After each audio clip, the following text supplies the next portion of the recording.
अपनी इंपॉर्टेंस बढ़ाने के लिए क्या तुम सच में किसी चीज को खराब कर सकते हो? एक बार एक राजा था, उसके 3 बेटे थे।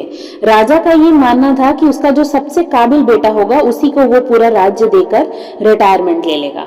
इसीलिए राजा ने एक खाली कमरा बनवाया। उस कमरे में उसने कुछ भी सामान नहीं रखाया, बस एक आध सामान रखवाया और अपने तीनों बेटों को बुलाकर बोला कि एक काम करो, उस कमरे में बारी बारी से जाओ और कोई एक अच्छी सी चीज लेकर आओ, लेकिन हाँ, ये बात याद रखना कि कुछ भी ऐसा काम मत करना कि लोग तुम्हारे बारे में बुरा बोले। ओके। अब वो पहला वाला जो लड़का था, राजा का बड़ा बेटा था, वो अंदर गया उस कमरे के और उसे वो पूरा कमरा खाली दिखा, लेकिन उसे वो कमरा बहुत प्यारा लगा। उस कमरे की दीवार में एक कील टंगी हुई थी। अब पिताजी ने कहा था कि कुछ ना कुछ तो लाना ही है, तभी काबिलियत जो है वो प्रूफ कर पाएगा और लोगों को भी उसको बताना है कि वो कुछ कर सकता है। इसीलिए उसने वो कील उधेड़ ली उस दीवार में से और राजा के पास लेकर गया। जहाँ जब लोगों को पता चला कि उसने वो कील वहां से उधेड़ ली है, तो लोगों ने कहा देखो भला, अच्छी खासी दीवार को उसने खराब कर दिया। राजा ने अपने बेटों को नहीं बताया कि लोग उसके बेटे के बारे में क्या सोच रहे हैं। अब दूसरा बेटा अंदर गया। दूसरा बेटा देखा कि कमरा खाली है, वहां पे एक छोटा सा फूलदान पड़ा था। दूसरा बेटा उस फूलदान को लेकर बाहर आ गया। अब राजा को जब उसने वो फूलदान दिया, तब भी लोगों ने आपस में कानाफूसी की कि एक ही तो फूलदान था उस कमरे में और उसको भी ये लेकर चला गया। अब राजा की तीसरे बेटे की बारी आई।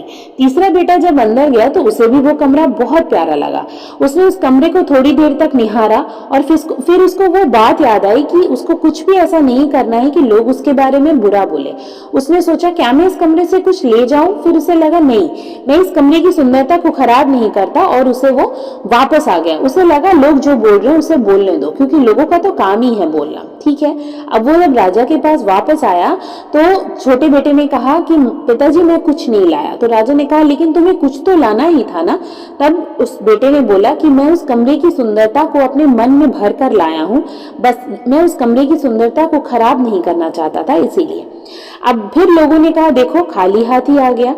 अब यहाँ पे राजा को सबसे काबिल बेटा वही लगा, अपना छोटा वाला, क्योंकि उसने अपनी इंपॉर्टेंस बताने के लिए, अपनी काबिलियत को जताने के लिए उस कमरे की सुंदरता को खराब नहीं किया। बात सिर्फ यहाँ इतनी है समझने के लिए कि इस दुनिया में बहुत कुछ है जिसे हम खराब कर सकते हैं, लेकिन क्या अपनी काबिलियत दिखाने के लिए, अपनी प्रेजेंस जताने के लिए किसी चीज को खराब करना जरूरी है?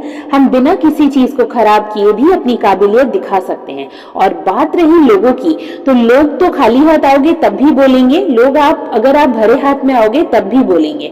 अगर लोग आपके बारे में क्या सोचते हैं ये आपके लिए इंपॉर्टेंट हुआ तो आप कभी आगे नहीं बढ़ पाओगे। लोग आपके बारे में क्या सोचते हैं उससे कहीं ज्यादा जरूरी है ये सोचना कि आप खुद के बारे में क्या सोचते हो। आप किसी चीज को हैंडल कैसे कर सकते हो। किसी भी चीज को उस तरीके से हैंडल मत करो जैसा लोग चाहते हैं, उस तरीके से हैंडल करो जैसे तुम उसे हैंडल कर सकते हो, जैसे तुम उसे हैंडल करना चाहते हो। अपनी काबिलियत, अपनी प्रेजेंस ऑफ माइंड से उसे हैंडल करो। किसी चीज को बर्बाद करके, लोगों को खुश करके तुम्हें कुछ नहीं मिलेगा, क्योंकि याद रखना, तुम अगर 1 दर्जन लोगों को खुश भी कर दोगे तो अगले दर्जन के लोग आपसे नाराज हो जाएंगे, क्योंकि यहाँ हर किसी की थॉट प्रोसेस अलग अलग है।